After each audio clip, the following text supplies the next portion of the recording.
You're listening to the Be a Better Lawyer podcast with Dina Cataldo, episode 162.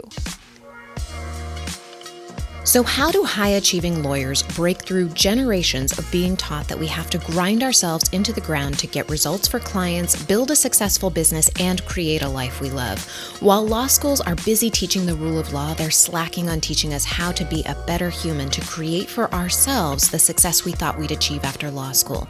This podcast bridges the gap between law school and life. Hello. How are you doing today? So we're going to talk about committed energy. What is committed energy? Why is having committed energy so important? Well, when we don't have committed energy, we give up too soon on our goals. You know how it's like the 49ers that gave up too soon digging for gold and stopped mining before striking gold? Well, it's like that. And when we don't have committed energy, we wish and we dream and we don't get what we want on the timeline that we want or in a way that we imagined it. When that doesn't happen, we become frustrated and think we made the wrong decision. And we beat ourselves up instead of taking action on our goals. When we don't have committed energy, we allow the fears that we made the wrong decision, that we don't know enough, that we're not doing enough, that we aren't enough to spin us in our head and revel in procrastination instead of committing to what we want and getting it. And some of us don't take any action on our dreams at all because we haven't learned to generate committed energy. We've committed to what we wanted before, we just forget that we have the ability to create committed energy on purpose. And in this episode, I'm going to break down what committed energy is and isn't. And you're also going to learn how to generate committed energy on demand. But before we get started, I want to talk to you about this podcast. First of all, did you know that non-lawyers are listening to Be a Better Lawyer podcast right now? I get messages and emails from people who aren't lawyers who listen. And I just want to take a moment to acknowledge the non-lawyers in the house. Thank you for listening. And second, I know that people are finding this podcast by word of mouth. I'm getting messages that a friend or a colleague told them about this podcast and they are loving it. If you haven't shared this podcast with a friend, I want to ask you to do that right now. Even if you have shared it with a friend, share it again, whether it's a quick text, a DM, or a share on Instagram, or a short email to someone you think might enjoy it, letting them know that you are thinking of them. If you're getting something from this podcast, then I know you know somebody who's going to get something from this podcast too. It's good karma, right? And while you're at it, why not leave a review on Apple? That is such a great way to get it in the eyes in front of people who need some good podcasts in front of their eyes. It really expands the audience when Apple boosts us in the rankings. And the way that we do that is by going and listening on Apple Podcasts and leaving reviews and all that good stuff. Thank you in advance for spreading the word about this podcast. And it really makes my day when I get messages from you, so keep them coming. You can tag me in any of your shares on Instagram at dina.cataldo. All right, so let's talk about committed energy. Let's start with what it's not. It's not being fearless. It's not feeling stressed or overwhelmed. It's not confidence. It's not perfectionism. It's not rational or logical. What is committed energy? It is unrelenting certainty that you're going to reach your goal even if you don't know how. It allows all the feelings to come, all the fear, doubt, disappointment, and despair that you haven't reached your goal, and yet you always come back to the certainty that you will reach your goal. It's being all in on yourself despite the fear, doubt, disappointment, and despair. It's being scared that you're going to fail and doing the thing that you want to do anyway. It's being scared that you don't know what you're doing and doing it anyway. It's not wanting to do something, but doing it anyway because you know it's going to get you closer to your goal. It's having your back every step of the way and being your biggest cheerleader for the smallest, tiniest of wins. I was inspired to talk to you about this after a drive I took to San Francisco this past weekend. If you're not familiar with San Francisco, it's an incredibly hilly place. And we're not talking gently rolling hills. We're talking steep, straight up in the air hills when you're driving up and straight down into the abyss hills when you're driving down. To be honest, the idea of going down the hills terrifies me. When I get to the edge of a street that is going to slope down, I freeze because I can't see the street under the wheels of my car. My brain screams, no, you're going to fall off the edge and die, and I freak out. And if you're listening and you had some grand idea of who I am, you now know I'm a human with a human brain that doesn't always think thoughts that make sense. I've driven through San Francisco for years, and I've intentionally avoided driving down hills, so much so that I have been known to upset other drivers by making strange turns in the middle of intersections. So this past weekend, I knew exactly where I wanted to go, and I keyed in the GPS. As I'm following the GPS directions, I know a downward hill is inevitable because the GPS is leading me up hill after hill after hill. So, what comes up must come down. I get to my street, and I'm being told I need to make a left. Sure enough, I put my signal on, and there's a steep decline I have to go down to get to the street I want to get to. And I look behind me, because I was, of course, considering making a strange turn in the middle of the intersection, and there was someone right on my tail. And I couldn't avoid this steep hill going into the abyss, so this is what I did. I slowly turned the wheel, and I started telling myself, this is fun, I'm totally having a good time, I'm doing this. Kind of like how you put your hands in the air or you scream when you're on a roller coaster to have fun, kind of tricking your brain into being a little less scared and moving forward anyway. And then I just went down the hill. When I got to the bottom of it, I was shaking. I was terrified and I was elated. I was so proud of myself. I was talking about it all weekend about how awesome it was that I went down that hill. I didn't care how silly other people might think I sounded. I was going to savor that win, and I am still savoring it. If you can hear the tone in my voice, I am still savoring this win. I was all in on that turn, and I was scared every step of the way while my brain told me I definitely was going to die. And then I patted myself on the back while I was still shivering from the adrenaline that pumped through my body. It was horrible and amazing at the same time, and I achieved my goal. That can be what committed energy looks like.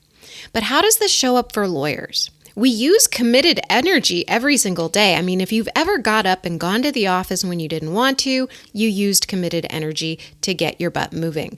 If you've ever gone to the gym when you didn't want to, you've used committed energy. But what happens when you don't see progress on your goals and you want to give up? What happens when the people around you aren't supportive of what you want and you doubt yourself? What happens when you tell yourself that you don't know how to get started? What happens when you don't take any action towards your goals because you tell yourself you don't have enough time or enough money or enough energy to take action? All of those examples have something in common. They all involve telling yourself that your circumstances are creating your results instead of focusing on your thoughts to create results. So what do I mean? Whatever circumstances we're facing, we're going to have thoughts about them. Our thoughts create our feelings fuel our actions create our results. If we're not feeling committed, it's because we're having thoughts about our circumstances that aren't creating the fuel we need to generate the actions and create the results we want in our life. Let's say you have the thought that you don't have enough time to work on your goals. First of all, let's ask, is that even true? I know moms of 3 who are making multiple 6 figures and doing it without the overwhelm and while continuing to build their businesses. I'm a full-time lawyer with a coaching business, a podcast. I take care of myself, work out regularly, take care of a super needy dog, and an aging parent. I have clients who are building their practices while building an additional business and investing their time on boards. I have clients who create time to get coached, take their kids to swim practice, are on the PTA, and they're building their law practice. Oh, and they take their weekends off. The true circumstance is that you have 24 hours in a day. That's a fact we can all agree on. It's not subjective. Your thought is that you don't have enough time to work on your goals. Your feeling is disappointment, maybe guilt, and those feelings only generate procrastination and buffering behaviors like eating, scrolling social media, maybe checking emails or working on less important projects than the one that is going to get your goal moving. Then, of course, you're creating the result that you don't have enough time to work on your goals. You're frittering away your time because you have a thought, not because you don't have enough time, but because you're thinking that you don't have enough time. Okay, if you're still with me here, let's just say it's 100% true that you don't have enough time. Let's make that your circumstance, okay? What do you want to think about that? Do you want to think that it's true that you don't have enough time? Do you want that to dictate how you live or what you do with your life? What are you prepared to do about your circumstance? The only way to change our results is to change our thoughts. When we change our thoughts, we change the feeling that fuels our actions. And sometimes we can do that by asking better questions. In case you haven't picked up on this, I'm using the words feeling and energy interchangeably here. Our feelings are energy. Those of us who've struggled with this thought that we don't have enough time commonly have similar thoughts about money and energy. I mean, energy like the exhaustion at the end of the day versus feeling energized. We're so focused on our thought that we're lacking time or money or energy that we act from circumstances and never change our result. Ask yourself, what are you prepared to do about it? Are you willing to do something completely different to break out of your circumstances, or do you want to stay where you are? Because you have a choice. You may not feel like you have a choice, but we always have a choice. We always have a choice about how we're going to show up for ourselves, for our goals, for the people around us. We are making decisions all of the time. Even when we don't make decisions, we are deciding not to choose. When we start questioning our thoughts and asking these kinds of questions, we begin to shift our feelings. We begin shifting our energy. That's the very first step to creating committed energy. So how do we create committed energy all the time? Committed energy can happen in an instant, or it could take some time. This is what committed energy looks like, though. It's having your back even when you feel like a total failure. Having your back means being kind to yourself and not beating yourself up. It's being kind to yourself even when you didn't do something you said you were going to do. It's feeling defeated, knowing that's okay, then deciding to start again. It's never giving up, no matter what the circumstances are. Even when you don't have enough time or enough money or enough energy to invest in what you want, you decide over and over that you're going to make choices that are uncomfortable and stretch you and are going to get you closer to where you want to be. You'll take a step forward, then 2 steps back, then 3 steps forward, then 1 step back, but you're always recommitting to what you want. It can look messy and scary, and sometimes you'll feel exhilarated at your accomplishments. Then sometimes you're going to feel disappointed, but you're always going to come back to your goal because you know you're going to find a way. Lots of different thoughts generate committed energy, but I'm going to give you a few of my favorites. Steal them if they resonate with you. I can do this. I can figure this out. It's working. It's happening. I'll figure this out. Everything is okay. Nothing has gone wrong. Let's try that again. I'm doing this. So pick a couple of these, the ones that feel the most believable to you right now. The goal isn't to force your brain to believe something it doesn't. We just want to make a subtle shift that gets you taking more important actions towards your goals. So when you find yourself working from circumstances, catch yourself. Then go to these thoughts. Pick the ones that resonate the most with you. I can do this is one that really works for me. I can figure this out. I'm going to make this happen. I'm doing this. Okay, before I go, I want to invite you to join me for a strategy session. If this work that we're doing together on this podcast really resonates with you, coaching may be just what you need to take your results to the next level. Go to DinaCataldo.com and click on the Work With Me tab and schedule a time to meet up with me. Most people don't do this kind of work. They don't examine what's going on in their mind that's impacting their life. The fact that you found this podcast tells me that you want to grow, and coaching can help you do that. All right, my friend, I hope you enjoyed my little story about being scared of hills. And I hope you took away some thoughts that really work for you to create that committed energy, because you can do this. This is work worth doing. You can create what you want. It just takes practice and recommitting every single time you have a thought that tells you that you can't do it. All right, my friend, talk to you next week. Bye.